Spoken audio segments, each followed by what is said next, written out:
Yo, what's going on, y'all? It's your boy SoSo, and welcome back to the channel. Make sure you guys are hitting that like, comment, and subscribe button. Most importantly, hit that notification button so you guys get notified when we drop hits like this.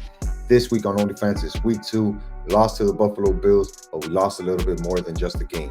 It's time to take a ride, y'all. Let's go.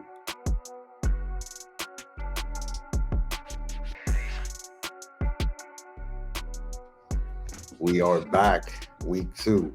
It was ugly, Joel, but we're gonna get through it, dog. We're gonna get through it. Oh my God. I hope we do. I hope we really get through this somehow. We're definitely gonna get through it, man. And so are you guys, the fans, the viewers, everybody tuning in. Thank you guys for jumping on this.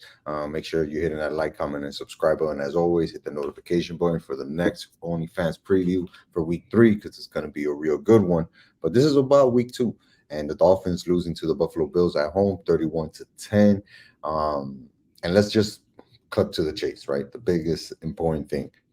Tua got a concussion in the fourth quarter, scrambling for a first down, which he got, didn't slide, decided to go ahead at first, ran into Danny Hamlin, who also had suffered a crazy accident on the field. And Tua got knocked out. His head bent in a certain way. And even before he hit the floor, he was already out. He got back up, thankfully, he walked off of under his own power. But that just sparked a flame, right, when it comes to speculation and his health and what the Dolphins can do. We've had a couple of days to process it. He's already come out and said that he's not considering retirement. I don't know how you feel about that, Joel, but for me, it's tough because you can't tell the man what to do, right? Man, you can't tell anybody what to do with their own life, man. I'm a big, advocate of that. As long as it's not detrimental or harmful to anybody else, you shouldn't be able to tell anybody what to do. But at the same time, if somebody's willingly doing things that are detrimental to themselves and you're just allowing to watch that, at what point do you intervene? But again, we got to leave that to the doctors. I know he's meeting with doctors this week, probably right now as we're recording this, to be honest, which I know it's not like us. Took us a couple days. That was not an easy loss for me to handle. Let me tell you, because we were having a good time out there. We were getting it in at that Dolphins tailgate, having a great time. And then the game, I know we got right to it. The game was exciting in the first quarter. They came out strong, and then we came back and answered on a real nice drive, and then they kind of ran away with it. And we were in a situation, in that fourth and goal where we kind of needed something. So Tua was trying to make a play. But it just wasn't the right decision week 2, of the season. Especially I when think that's you've had the history that you've had, we prefer you to slide. Obviously, hindsight's 2020, but it's not good, dog. It's not good to see the guy that we just paid a bunch of money, just now in the offseason, and not because we paid him, you know what I mean? Because I want to see him do well, you know what I mean? And you know how right. big a fan and a big advocate I've been for Tua, so I want to see his success, and to see this just reinforces the tried and true idiom of same old Dolphins. Yeah, I think the biggest thing that you touched on there, Joel, is that there were a lot of bad decisions made during that game, and he was the one making a majority of them, right? Even in the first quarter, even though it ended 7-7 after the first quarter, he was off. He was, through a couple of incompletions, wasn't in lockstep with his receivers. Even in some of the play calling, I could recall one play in the first half where he snapped it, and the play, everybody was moving to the right, but he spun and turned to the left. There was nobody there, and he had to kind of like make something up with Tyreek Hill. Those are the things, right, that lead me to question his abilities, right? Because it's not like a physical thing, it's not a skills thing, it's not none of those things with him at this point, right? Because we've already seen him show us that often, and he can do that. We know that, but it's the decision making, the not throwing the ball out of bounds, right? Or if you're gonna throw it out of bounds, don't throw it to the farthest side of the field. Throw it to the other side of the field where it's a little bit closer. A couple of the deep balls that he threw were just off, and it's his poor decision making that really ended up costing the Dolphins this game, right? Because even in the second half quarter, when we kind of like we're trying to fight for control of the game, the thing that really set it off were the two turnovers. So the Two first interceptions. turnover, One was returned for a touchdown. And how many interceptions did he yeah, end up for a throwing in game. this game? Was it three? Yeah. Yeah, So he the had first 17 one, of 25 for 145 yards, one touchdown, and three interceptions. the first one wasn't his fault. It was, I think he was trying to throw it to like chosen or whatever, and it was like just he just didn't even like look back at it or whatever. I won't put that one on him, but the next two were 100% on Tua, just like you said, bad decision making. So that's not what I like to see, man. A guy that's always so accurate, that can really zip the ball and make plays with his arm, because we know he's not really going to do it with his legs, which is ironic because that ends up being his downfall in this game. But yeah, those picks really didn't help anybody, especially when we didn't have much going on offense, aside from Devon Achan, I think. Yeah, no, he's the only one that really showed out anything, right? Tyreek was He was quiet that game. well, Tyreek has been held in check by the Buffalo Bills. Hasn't never recorded anything over what 75, 80 yards in a game against Buffalo in his career here. Waddle was ineffective, 4 catches, 41 yards. And I think that a lot of that had to do with how the game plan was being, rolled out. I'm kind of concerned too because, like, I saw a lot of bad play calling from Mike McDaniel, and I thought that that's what he was going to improve on this year, right?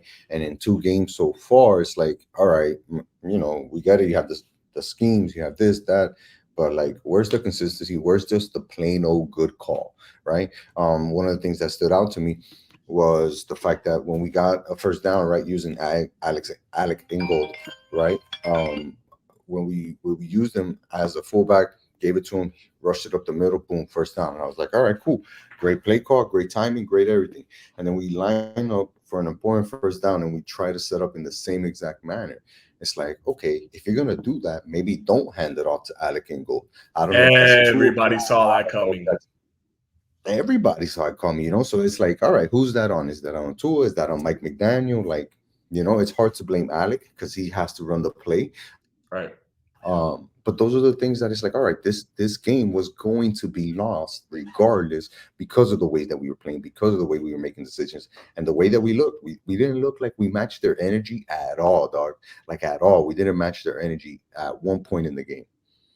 So what did our defense end up giving up in total? 24 points, right? Because one of them was a pick. Yeah, it was a One of pick them was a six. pick six. So that wasn't on our defense, but I guess 24 points they led up.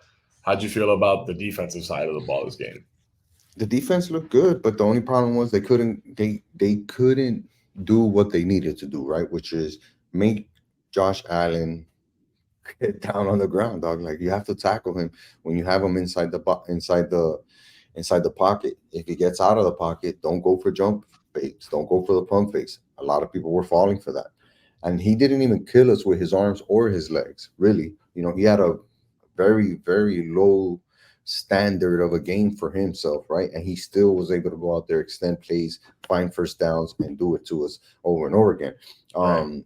It's tough to put it on the defense because ultimately, yes, they did get beat down, but they had nothing going in on their side either, right? We couldn't get any pressure going. Chop Robinson was getting manhandled left and right, getting pushed to the ground. Like, none of our DTs were showing up. Calais Campbell didn't necessarily have a great game. So yeah, it was a tough watch. It was a tough watch because even though the Dolphins won the time of possession in this game, 36 to 23 minutes, it felt like Buffalo did more with their amount of possession and did it more effectively, right? They didn't have 10, 12, 14 play drives. It was 6 plays, touchdown, 8 plays, touchdown, 5 plays, touchdown, you know? Well, here's an So, interesting stat. This is for this game. Time of possession, 23 minutes for the Bills, 36 minutes for the Dolphins, yeah, and we can only come up with 10 points. yeah. And we have first downs. Look, bro, we had 12 passing first downs, 8 rushing first downs. We talked about Achan being the only bright light or the bright spot. He played really freaking well, all things considered. But there's a lot, there's a lot missing here. And now we have all these questions where the biggest questions stems from our quarterback. How long is he out for? Because we know he's coming back, right? Like, you and I both know he's coming back. As much as people may not want him to come back or do want him to come back, whatever, he's coming back and he's going to get a shot to play quarterback for this team, right? That's a fact. How long is that going to take? Who else needs to step up? What is the defense going to do? What's the offensive game plan now? How does this affect Tyreek Hill? How does this affect Jalen Waddle? It seems like all of these questions are fair and very bold, right? Like they're in bold lettering. But I think the one thing that we can rely on is HN in the running game, because even Jalen Wright in the small little steps that he stats that he ran hard. He did his best to try to get a push forward. Obviously, we know what HN did, 96 yards on 22 carries. That really helped out a lot. But we need to find a way to become a running team, right? And use HN to kind of negate all these other negatives that we're dealing with right now as far as offense goes. Yeah, well, you said, how does this impact, certain players or any players or all the players? It impacts everybody, dog. It affects everyone. Now we have to, with Skylar Thompson, as our quarterback. And then there's also, the question marks around, all right, who are we going to sign? Luckily, we waited till today to record this, and there's news that we signed somebody to the practice squad today. Tyler Huntley, right? Is his name Snoop? Yep. Former Pro Bowler is kind of what the headlines are trying to give us, but like we wouldn't be signing him to the practice squad if he was something special for us that could really do something for us. So I'm not gonna really count on that, but who do you think the Dolphins are reaching out to out here? I think that they definitely called what's his face, Tannehill. I'm 100%. They called him. I'm 100%. They checked in on Jimmy G. I'm 100% that they're looking into a lot of these guys that were backups or something like that. And I think that the biggest thing is that we have to find somebody for the right now. It's not for the next 8 games, not for the 6 games, not for anything. We need somebody for the right now. If we don't have nobody doing well right now, then I don't see us doing well in these next couple of games, because what are we going to do, right? How do we get to a point where the Dolphins are winning games or able to compete in games and stay alive in this race until Tua comes back? How the hell do we pull that off? I think the only way is HN. The only way is HN. I think he's a big proponent of that, and I think to your point, the run game in general. We have Raheem Mostert and we have now Jalen Wright speed. We got to figure out a way to get that going without having to do the same damn play every time, McDaniels. We don't need to keep dumping it off, to the side or just kind of, running these little swings outside by the line of scrimmage. Again. I think I lost you there. No, I'm sorry. I was saying, we just got to change up the play calling. You know what I mean? We can't just keep dumping it off at the line of scrimmage or swinging it out underneath the line of scrimmage and hoping to get something open. We got to diversify. We got to diversify here, man. Come on now, you know it. I know it. Everybody knows it. Oh man, but no, it's tough. We do need somebody for right now. Jimmy G would kind of make sense because him and McDaniels have a relationship already. So that would kind of make sense if they're able to figure something out with him there. I don't know. I don't know what's gonna happen, man. I just know it's very sad. It was a very somber, after the game kind of feeling around everywhere.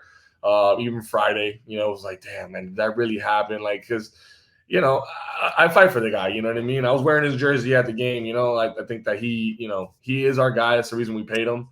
Right. But at this point now, besides the decision making, obviously, which is a huge one, that's going to be a real big caveat there. It's like, all right, what's his durability? How fragile is he? Because let's be real, man. It was a relatively heads up play, 1-on-1, nothing too crazy, and he just kind of flattened in a way where like. It was like, wow, that was too easy almost. We see guys all the time get hit, like quarterbacks, and I'm like, oh my God, and they get right back up. I was looking at college this weekend, kids that were getting like just buried. The UM game, when they dominated against Ball State, they were killing the quarterback, and that kid just kept getting up, bro, and just kept going at it. And it's like, those are durable guys, bro, and at this point now, 3 concussions in 2 years. Not just, ownership and McDaniels there, but like to yourself, man, like for your own health and your long term, like, how durable am I? Like if I can't risk going for a first down, then, should I even be playing this game?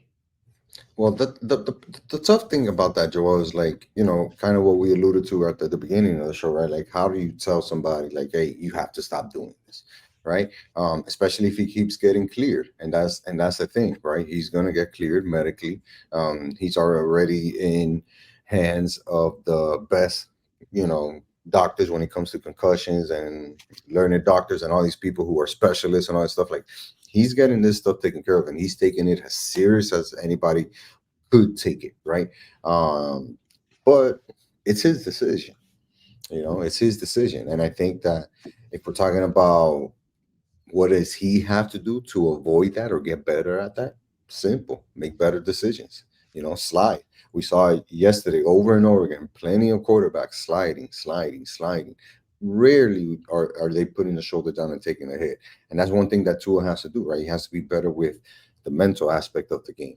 When to Smarter, be force it, when smarter. not to force it. Be smarter, and that's his biggest detriment right now, right? To his health, to his playing, to his status as an NFL quarterback is that one thing, decision making.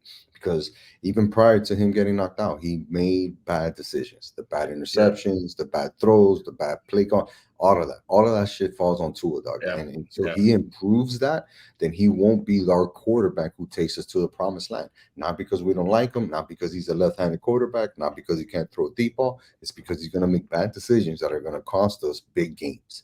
And this was one of them. This was one of them. It hasn't always been like that. You know what I mean? We've seen him make big plays, but then again, we look back at the samples and the sample size, and it's below 500 teams. You know what I mean? Whenever it's Yeah. a team of importance, a division opponent, a playoff contender, we don't get it from either side. From either McDaniels that can get them out of the hole with terrific play calling, or a stout defense that can really just go out there and take a beating for 60 minutes from elite offenses and just stop them. Yep. Which, let's face it, nobody's doing that. Let's just Nope. let's be real. Nobody's doing that. No matter how good their defense is, it's still a long game, man. And you need your offense to complement your defense and generate points. So we need something in the near future. Right now, obviously, I mean, I don't know what his timetable is going to be out.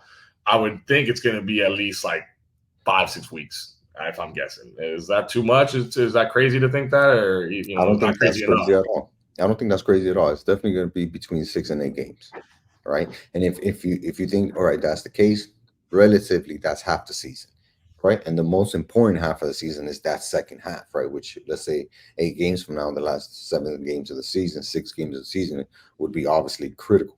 And if we can have Tua back fully healthy and everybody else healthy around that time, then why not do it, right?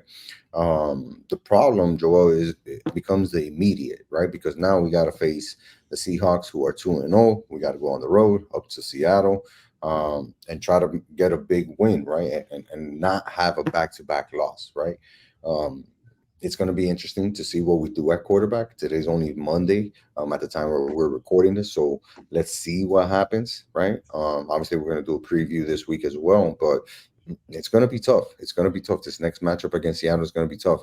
Kenneth Walker's been running the ball really well. Geno He's Smith has been hurt. playing well. Oh, he's there for that game. Perfect. Well, he Um, was. I don't. We don't know yeah, yet, but right. either But he way, got a Zach good shot. Charbonnet, their backup. He got in the end zone this past weekend. He looked good. Metcalf What's is his always a face? problem. Metcalf had a big play this week. Geno's. They have a good little team over there, and they have a good defense to complement them too, man. And we're going to be playing Sure. against that home field advantage, which is a problem in Seattle. Yep. So we Yep. had a lot on our Yep. plate this week, man. Dolphins. Yeah. Dolphins got to go back to the drawing board, as they say. Yes, sir. And they got a lot of stuff to figure out. But thankfully, we're going to be able to bring that to you here on Sports with SoSo. OnlyFans is going to be kicking off the season or running through the season like a running back, like Ricky Williams. I'm going to say it like that. We're going to be running through the rest of the season like Ricky Williams, killing it, making those cuts, bringing you guys those guests from those other teams. And then, of course, doing OnlyFans every time after the game, which includes this Sunday, the 22nd, after the 4 o'clock kickoff between the Dolphins and the Seahawks. Obviously, we're predicting Dolphins win, right? But I'm guessing we still won in Seattle, right? Late field goals, something like that. I'm gonna ride with my team all the time, man. And luckily for you guys, the viewers, I don't plan on going into any more games and tailgating and going as hard as Yes, I did. yes, So I think we'll be able to deliver these a little bit sooner, as we like to do. So this one's on me. It's all right. It's all right, man. All you gotta do is keep fucking stay notified, right? How do you do that? You tell a friend to tell a friend to tell a friend to turn on the notifications so you guys get notified when we drop these OnlyFans episodes like this. For Joel and I, till next time. Peace. XL. SoSo. Yeah. Yo.